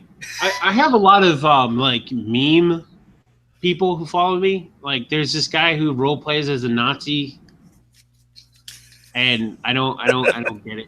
But Is he a frog Nazi? yeah, he's a frog Nazi. I find it funny. Oh no, Grandma ran over his What is Legos. this? Can't play them in the driveway because you can't see them. No. No. Oh no. Got a family drama going here. Oh yeah. Oh my fucking god, guys, What? I'm the stupidest man who ever lived. I'm Why? the stupidest man who ever lived. Oh, sorry, wait, it's me.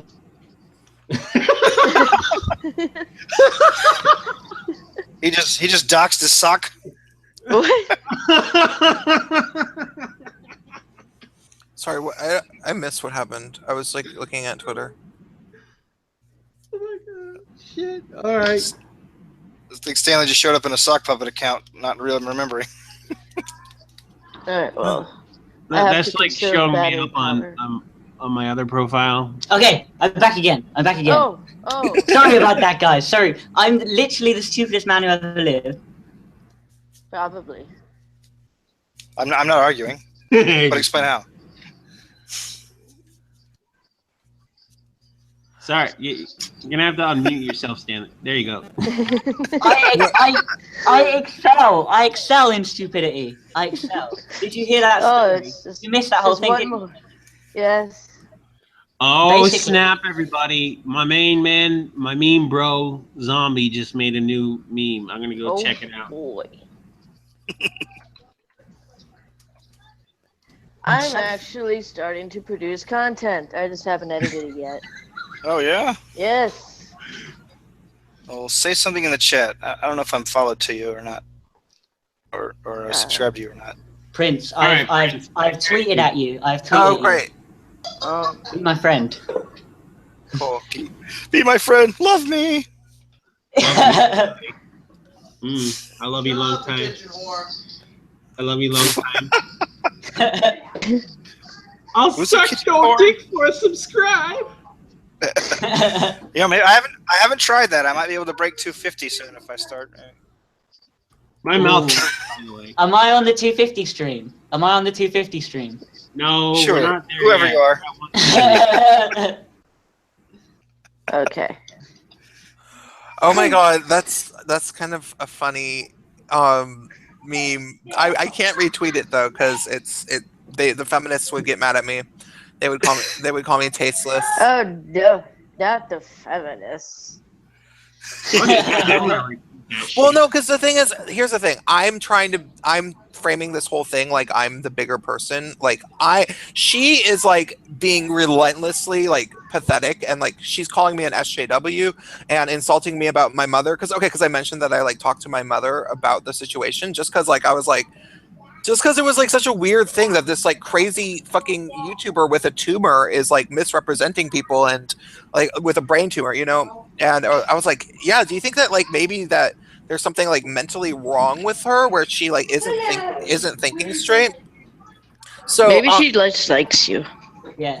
So I talked to my mom about it, and I mentioned that in my video. I was like, yeah, you know, if you really have a tumor, I feel bad about that. I feel so bad that I talked to my mom. And ever since then, she's been like, oh, you live in your mom's basement. I bet you cry to your mom every night. Blah, blah, blah. She's like, you know, just totally below the belt insult.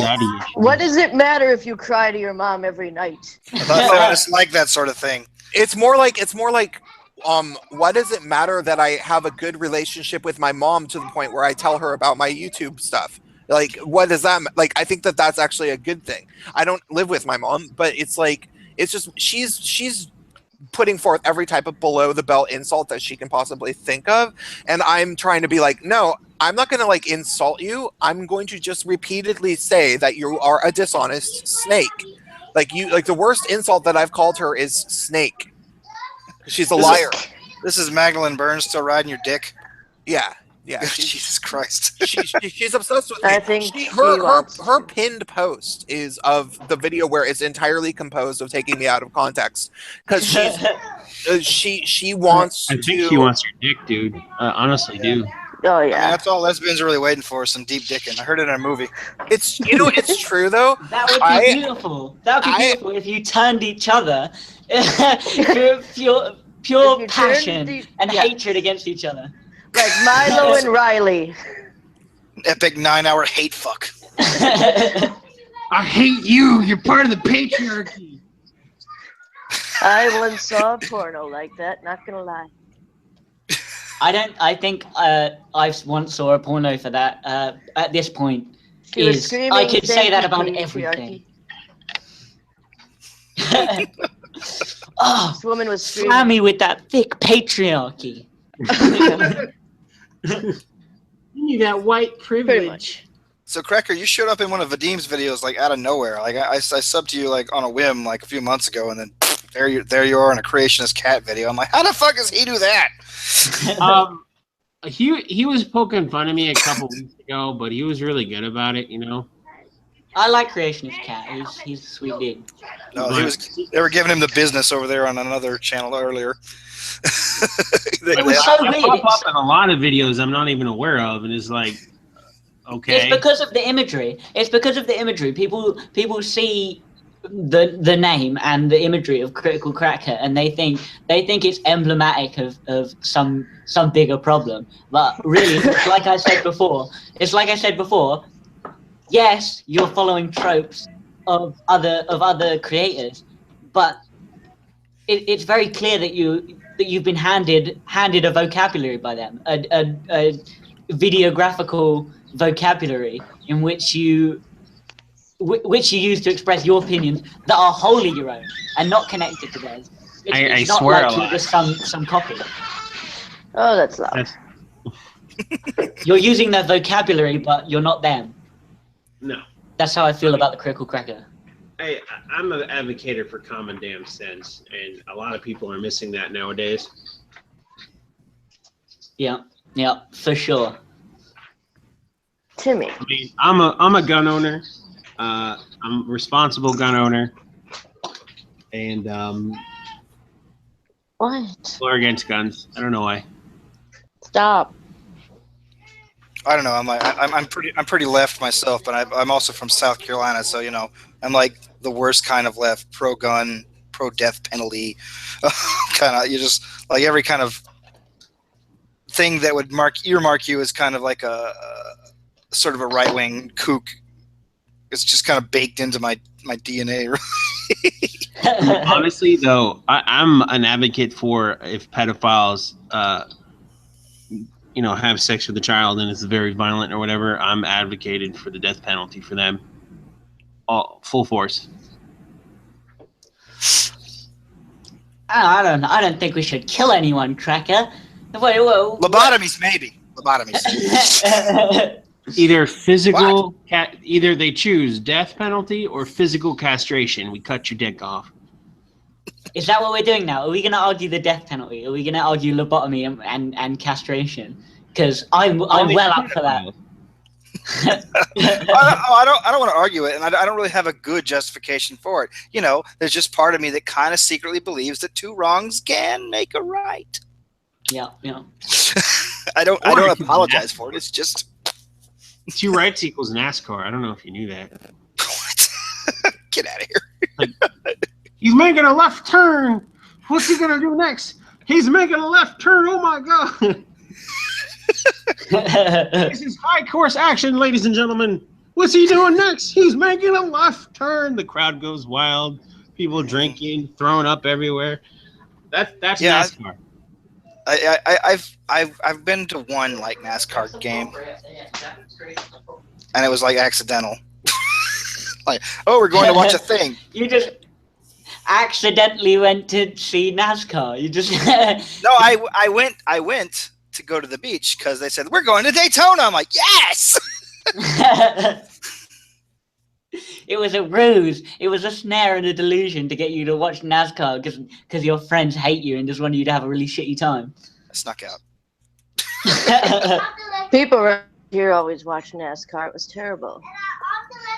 My job is I do like electronic timings for cycle races, and literally it's the same thing over and over again. I cannot watch another bike pass me for the rest of my life. It's driving me mad.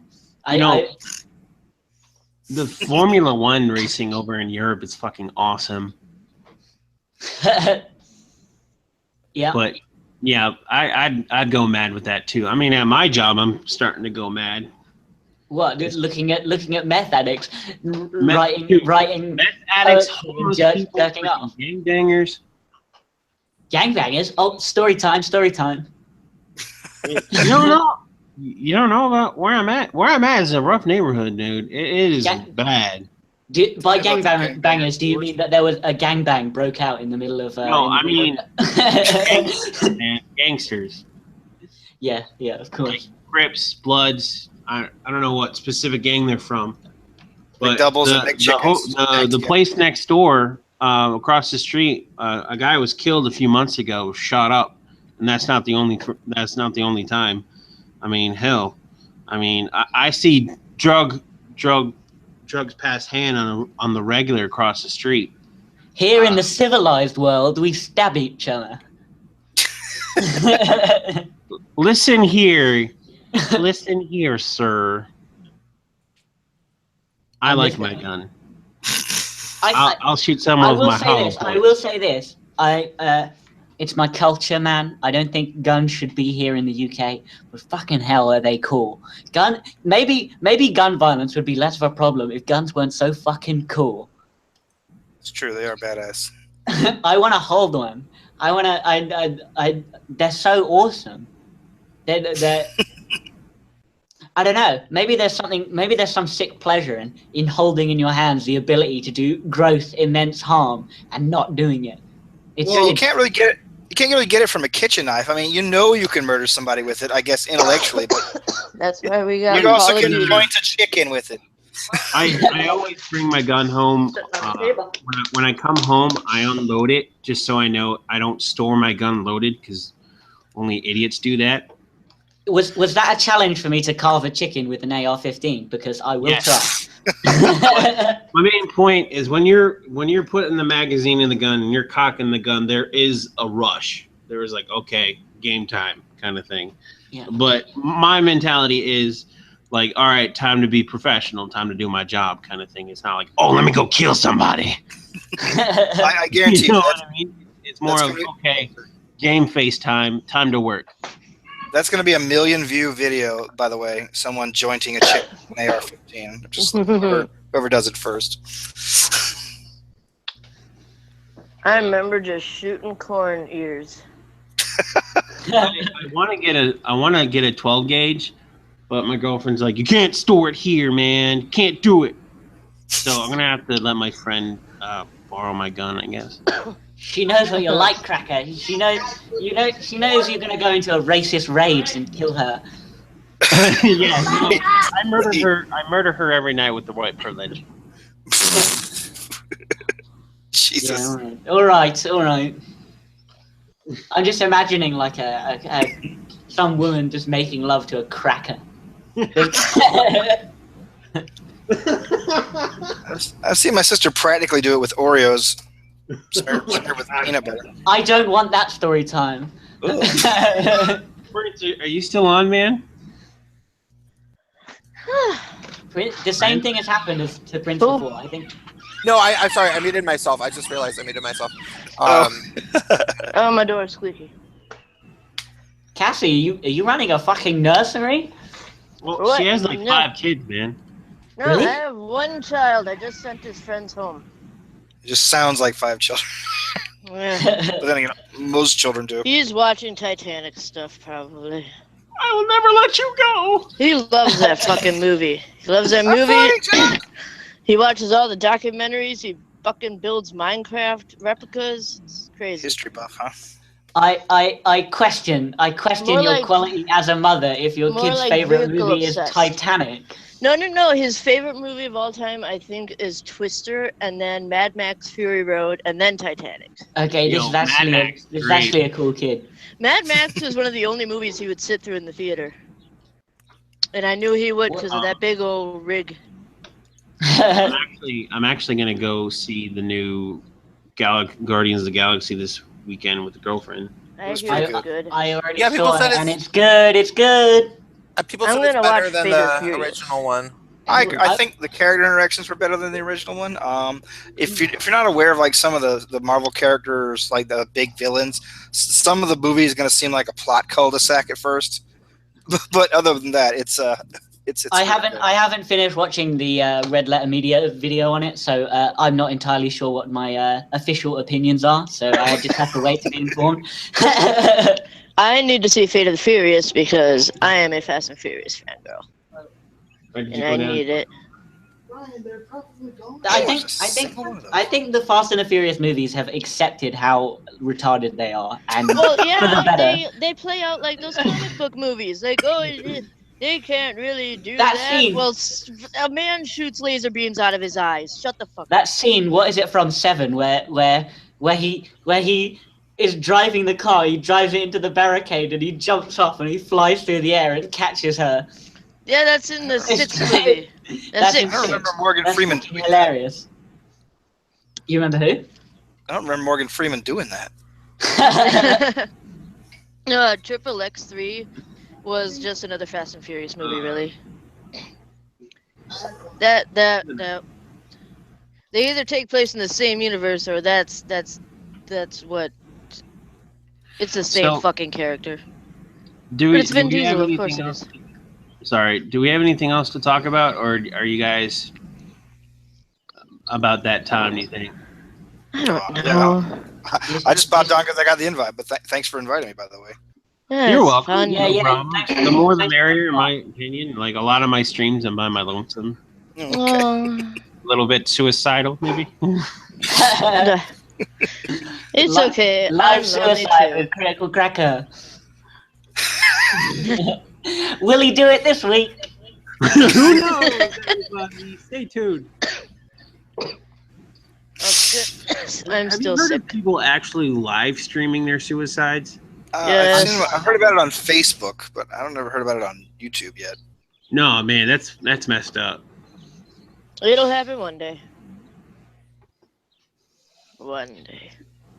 But- You said that as if you're planning it. You're gonna drive someone. to Oh suicide no. on I YouTube? just have faith in humanity that it will. I'm surprised it didn't happen to Spiner today. They were dogging him. yeah. Oh man, I don't. What? I said, if you ever commit suicide, don't survive you and kill yourself. Oh, okay. Oh man, Spino, man, him and his cronies like jumped on me a couple weeks ago. I don't like that prick. He seems kind of I don't know. unhinged, but he's like a fucking baby. He's like 19 years old. And he's like that douchebag Vulturemax that I did a live stream with, and we were really pleasant. Oh, let me show you. I think that video Sargon made against Spino was, I think, a little bit fucking ridiculous. Yeah, it was pretty spurgy. I'm gonna. I show quite you- like Spino. I like his content. I mean, I'm not going to say he's a perfect guy. I don't like the dogpiling on him. I think he gets too much shit. Yeah, I mean the dog pile is one thing. That's what him and his buddies did to me. Yeah, for I don't sure. agree to with be the fair. dog piling. Did Spino say anything against you? I didn't see that. I know it was like Tim Bloke and that Him lot. and his fucking cronies or whatever his name is. Tom Bloke, yeah. Tom Bloke and Sean and Jen. That lot. Pricks. Anyway, let me go ahead and Weirdos. show you the conversation I had with Vulturemax. This is like a month ago. I liked one on Naked Ape's comment, and this dude flipped his collective shit. Okay? I did a live stream. Oh boy. All right, you seeing this? Yes. All right. I'm not going to read it because I'm lazy. Well, then I can't. I don't know what it Yeah, says. then I can't see it. All right. He says, wow, you like it when Naked Ape lies? Fuck No, you do Naked do the voices. Do the voices. Oh, okay. You like it? Wow. You like it when Naked Ape lies? Fuck you too, bitch. Whoa. Hello to you too, Vulturemax. You're going to need to tone that shit down back like 11 notches. Nah, you need to stop supporting obvious lies like a bitch ass idiot you are. You can't tell. Wait. Whoops. Read that. Idiot, Let me try again. nah, you need to stop supporting obvious lies like a bitch ass idiot. You can't tell me fuck all. I am a lot smarter than you and Naked Ape. Just because you think that doesn't make it true, man. It is true. We talked. I was a lot smarter and still am. Learn up. If Naked Ape is telling the truth, ever you are mentally returning. If you were smart, you'd be a liberal. True story, you guys. No, it's really gotten to a point in culture where, like, you know, there's people. There's good reasons to hold on to some, like, you know, things that you would associate with the left and be like, okay, well, I still don't consider myself a full-blown conservative for you know, various reasons, blah blah blah. But the people who, like, actually don't at least admit that, you know, the world has changed and overall leftists are kind of wrong about maybe most things, like the people who won't even admit to that, like, they are just delusional or liars or just really, really fucking idiotic. And I think that was an example of an idiotic one. I think both of y'all are fucking crazy. Some of these people are totally beyond parody at this point. It's just silly. Well, Barry did a video about Vulturemax too. Did he? Yeah, it was like about the red pill, and Vulturemax did a review about it, and it's just Oh, is awful. that this guy? Okay. Yeah, I mean, I see when we're talking, he was very pleasant. I actually liked the guy, and then I liked one of Naked Ape's comments because, you know, Naked Ape was taking him to town, and I can't like something like that, I guess. I don't know. He flipped his shit and then he blocked me. Yeah, I think people who like me like the technique of some people's arguments. Like I might not even care about what they're saying, but if I like the way they're arguing, I'll probably thumbs up a video, because if they're like being suitably sassy and shitty and fun, if I enjoy the video, regardless of whether or not I agree with it, I will probably like it. Bro, I totally like agree. every single video I watch. I have it now. I'm just like. I like everything that's like basically more or less has a message that I largely think is worth listening to. I just like anything that does what it's set out to do well, and if that thing isn't a scum shit thing to do, like I like videos of people I disagree with all the time. Cracker, I very often disagree with. But there's people on the other side who I think make great content like ContraPoints gets a lot of shit, but if you actually watch his videos, it's good shit. Yeah, they're fun. They're fun. I've never actually watched a single one of his videos. They're really good. Actually pretty good. Someone was telling me that me and him did a collab together, and watched my favorite video I did was the Mass Effect one. I put a lot of effort into that one.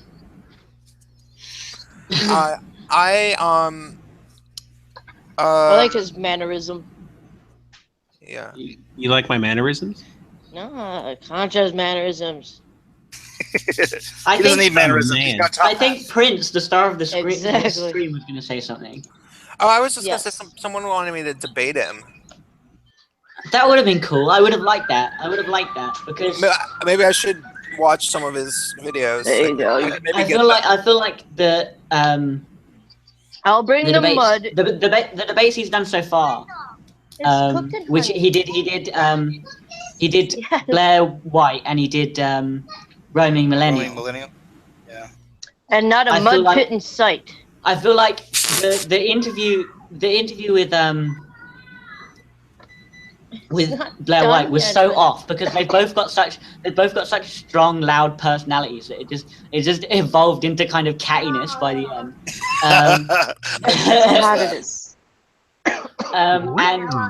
And when he debated